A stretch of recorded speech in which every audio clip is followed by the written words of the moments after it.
Hello everyone. ये मेरे adenium plants हैं जिनकी हमने रिपोर्टिंग और प्रूनिंग की है, जिसका वीडियो मैं लेकर आई हूँ।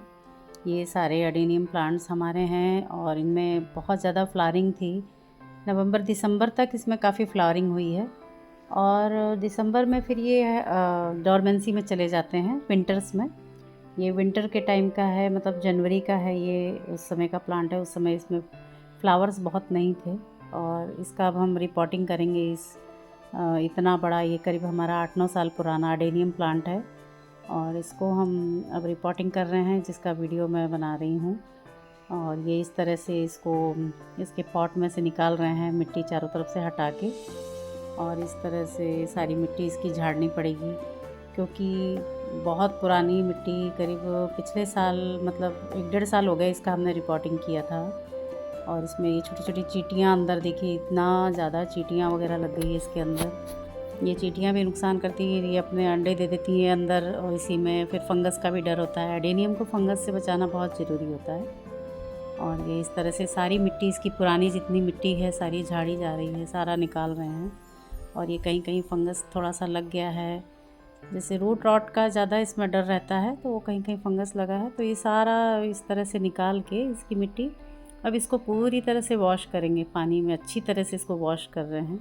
इससे अडेनियम प्लांट को कोई नुकसान नहीं होता है। पूरी तरह से इस तरह से बकेट में पानी में डाल के इसको थोड़ी देर रख के और अच्छे से वॉश किया है। 2-3 बार हमने वॉश की। इसकी सारी मिट्टी जो पुरानी थी वो सारी मिट्टी इसमें से निकाल दी है, ताकि इसमें कहीं भी फंगस का डर ना रहे कोई। और जो एक्स्ट्रा रूट्स हैं उसको ट्रिम कर रहे हैं, जो एक्स्ट्रा रूट्स हो जाती हैं ज़्यादा लंबी, इसमें ज़्यादा लंबी रूट्स नहीं चाहिए। तो इस तरह से ये सारी जो एक्स्ट्रा है, जो पतली पतली, जो बारीक सी, और कुछ इसमें डेड रूट्स भी होती हैं। और ये सब, ये जितना ये काला हो गया है पूरा, इस तरह से फंगस वगैरह फैलने का डर रहता है रूट में, कॉडेक्स में। तो ये सारा काट के निकाल रहे हैं, सारा ट्रिम कर रहे हैं जितनी भी इसकी रूट्स है। और ये नीचे इतने इसकी चौड़ी रूट्स है, इसके अंदर भी जो होल बन गए हैं उसमें भी फंगस का डर है। तो इस तरह से पूरा क्लीन किया है, इसको धो के साफ़ किया है। इसमें छोटे छोटे ये फंगस जो भी काले हो गए, फंगस लग गए, उनको सबको काट के निकाला गया है।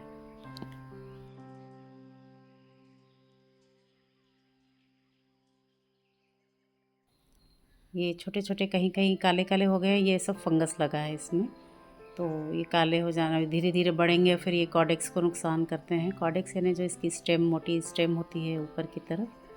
तो ये सारा, ये देखिए फंगस लगा हुआ है, सारा निकाल रहे हैं। इसीलिए इसकी रिपोर्टिंग साल में एक बार या 1.5 साल में एक बार ज़रूरी हो जाता है, ताकि इसका। और ये साफ़ नाम से फंजीसाइड है, ये हमने बकेट में पानी में डाल दिया है पूरी तरह से, इसको घोल के, और प्लांट को इसमें रख दिया है। पूरे प्लांट को ही हमने इसमें रख दिया है, ताकि 10 से 15 मिनट रखा है इस प्लांट को इसमें, जिससे इसका सारा फंगस निकल जाए। ये ऊपर भी, जो ऊपर भी है इसकी स्टेम जो काली हो गई हैं, वो ये सब फंगस लगने का, फैलने का डर रहता है। तो ये भी हम प्रूनिंग कर देंगे, ये भी काट के निकाल देंगे। और ये इसको हमने 15-20 मिनट रखने के बाद पानी से, ये फंजीसाइड के पानी से निकाल दिया है। और इसको अच्छी तरह नहला दे रहे हैं प्लांट को। इसके पानी से पूरे प्लांट को धो दिया है अच्छी तरह से, कि ताकि कहीं भी हो फंगस तो निकल जाए। और इसको बांधने की कोशिश कर रहे हैं, पर ये नायलॉन की रस्सी नहीं बांधी फिर हमने, और ये कॉटन पट्टी है उससे हमने इसको बांध के टांग दिया है।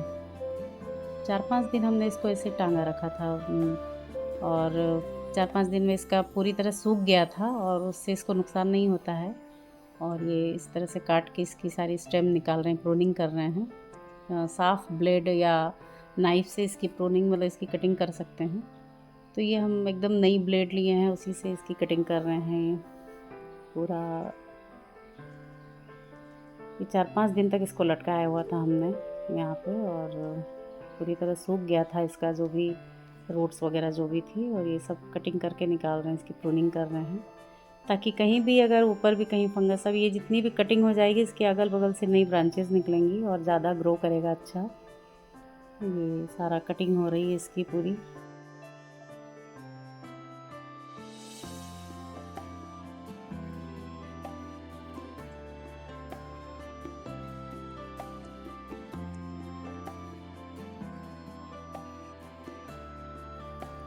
इसकी स्टेम काफ़ी मजबूत है, मोटी, काफ़ी पुराना ये प्लांट है, तो काटना भी थोड़ा सा मुश्किल है, पर कटिंग हो गई इसकी। सारी स्टेम इसकी काट दी, प्रूनिंग कर दी है सारी, हमने सारी स्टेम काट के निकाल दी है।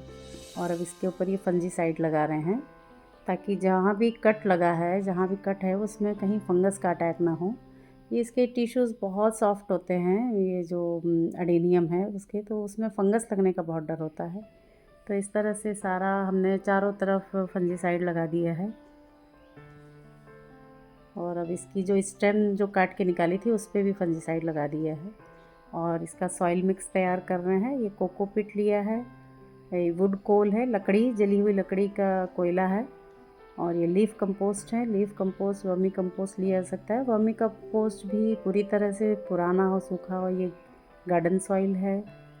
और ये काउडंग कंपोस्ट है, सूखी गोबर का खाद है, लेकिन एकदम सूखा सड़ा हुआ गोबर का खाद होना चाहिए। और ये रिवर सैंड है, थोड़ी मोटी वाली सैंड है, ये ज़्यादा बारीक सैंड नहीं लेते हैं इसमें। और ये बजरी लिया है, बजरी इसके नीचे डालने में जिससे एरेशन होता रहे। और ये बोन मिल है, ये नीम खली लिया है, नीम खली इसमें फंगस के से बचाने के लिए। और ये बोन मिल है, बोन मिल में पोटाश वगैरह होता है, काफ़ी न्यूट्रिशन मिलता है प्लांट को। तो ये सूख के अब इसको निकाल दे रहे हैं प्लांट को, जो कटिंग लगाया था इसमें। और इसका सॉइल मिक्स रख दिया है हमने, अब इसको पॉट में डालने जा रहे हैं, रिपॉट कर रहे हैं। तो ये थर्माकोल की शीट थी, ये शीट हम इसके नीचे कटिंग करके इसकी रूट के बराबर गोलाई में हमने काट लिया है। और ये शीट लगाएंगे इसमें हम पॉट में नीचे लगाएंगे, ताकि रूट्स इसकी नीचे नहीं, गहरी नहीं जाएंगी, ऊपर की तरफ ग्रो करेगी इसकी रूट्स, अंदर नीचे नहीं जाएगी, पॉट के अंदर गहराई में नहीं जाएगी और अगल बगल से वो ग्रो करेगी। तो इस तरह से अडेनियम की रिपोर्टिंग फैब लास्ट से मार्च तक कर सकते हैं, और ईयर में 2 बार कर सकते हैं। अडेनियम को मार्च से अगस्त तक लगाया जा सकता है। और ये हमने पॉट में नीचे एक होल के ऊपर टुकड़ा रखा है पत्थर का, और उसमें बजरी डाल के फिर थर्माकोल की शीट रखी है, और उसके ऊपर से इसको प्लांट को रख के और चारों तरफ से इसका सॉइल मिक्स डाल दिया है हमने। और ये अब इस तरह से ऊपर से हमने लकड़ी का कोयला जो डाला है, लकड़ी का कोयला इसको ठंडा भी, बहुत एक्सट्रीम गर्मी में थोड़ा ठंडा रखता है और एंटी फंगल का काम भी करता है लकड़ी का कोयला। और ये इस तरह से ये हमने रिपोर्टिंग कर दी। और हमारे कुछ और प्लांट थे, उनकी भी हमने रिपोर्टिंग करी है। ये जो दूसरे प्लांट्स थे और भी, उनको भी हमने इसी तरह से वॉश करके सारे प्लांट्स को वॉश किया, और सबकी वो एक्स्ट्रा रूट्स की ट्रिमिंग करी, और सब पे एंटी फंगल जो साफ़ था फंजीसाइड वो लगाया। ये सबको फंजीसाइड के पानी में हमने वॉश करके उसमें रख दिया था। और इनकी भी ऐसे ही हमने प्रूनिंग करी है। और ये सब इसकी जो रूट है इनकी भी प्रूनिंग, कटिंग करी, ट्रिमिंग करी, ये सब में फंजीसाइड लगा लगा के हमने रख दिया। और अब ये 15-20 दिन बाद ये करीब हम देखिए इसमें छोटी छोटी पत्तियाँ आ गई हैं। सबके टिप पे हमने फंजीसाइड लगाया हुआ था ताकि फंगल इन्फेक्शन ना हो। और ये सब में अब छोटी छोटी लीव्स आ रही हैं, ये सारी लीव्स आने लगी, वो देख के बड़ी खुशी हो रही है।